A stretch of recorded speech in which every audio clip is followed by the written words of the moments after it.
does it make you feel when you open your mailbox and there's no mail? How do you feel when it's a pleasant, unexpected letter, card, or note? Receiving mail definitely affects our emotions. An overdue bill, a child's acceptance into college, more junk mail, whatever the mail carrier brings affects us in some way.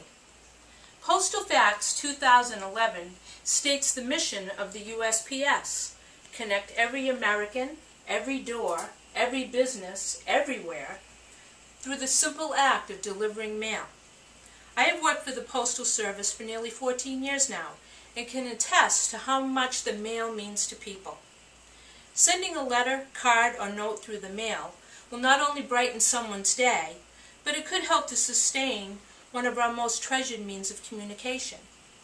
I'm going to give a few postal historical facts, go over a few current changes in the Postal Service due to the decline of mail volume, and encourage you to send a handwritten letter, note, or card.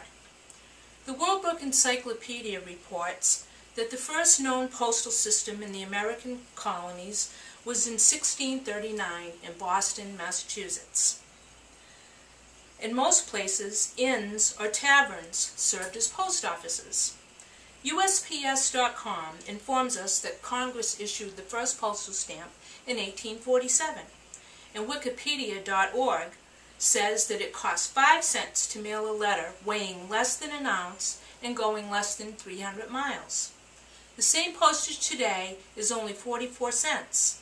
It's under an ounce and going anywhere in the United States.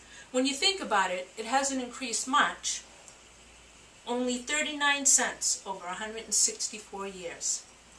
Due mostly to the use of email, online banking, and bill pay, the Postal Service has experienced losses in revenue totaling $20 billion since 2006, and that is in the annual report 2010 of the USPS. The Post Office is making major adjustments to compensate for these losses. A move to a 5-day delivery week is imminent and will save the Postal Service $3.1 billion a year.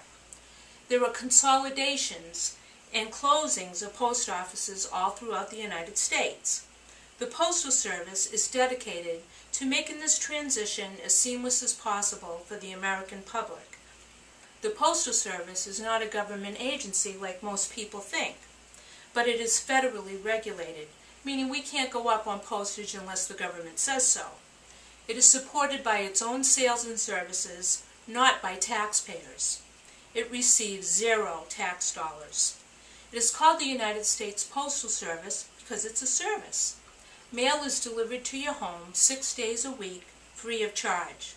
Mail is delivered by planes, trains, trucks, boats, ferries, helicopters, subways, float planes, hovercrafts, streetcars, mules, snowmobiles, bicycles, and feet.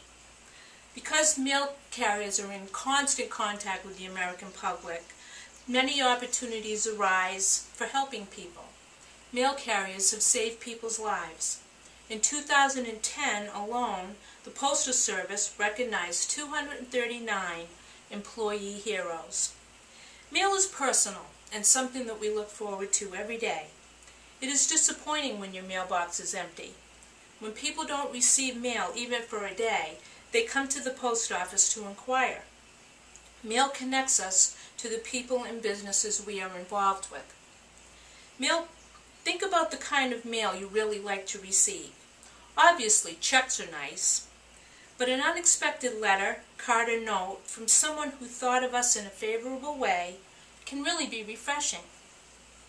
Think about the benefits of having a postal service and what you could do to increase mail volume. Write a letter or send a note to encourage someone. Buy stamps as gifts, or give a gift certificate for people to make their own stamps online on Stamps.com. So today we learned a few interesting facts about our Postal Service, what it means to us on a daily basis, and how you might help the decline of mail volume to slow down a bit.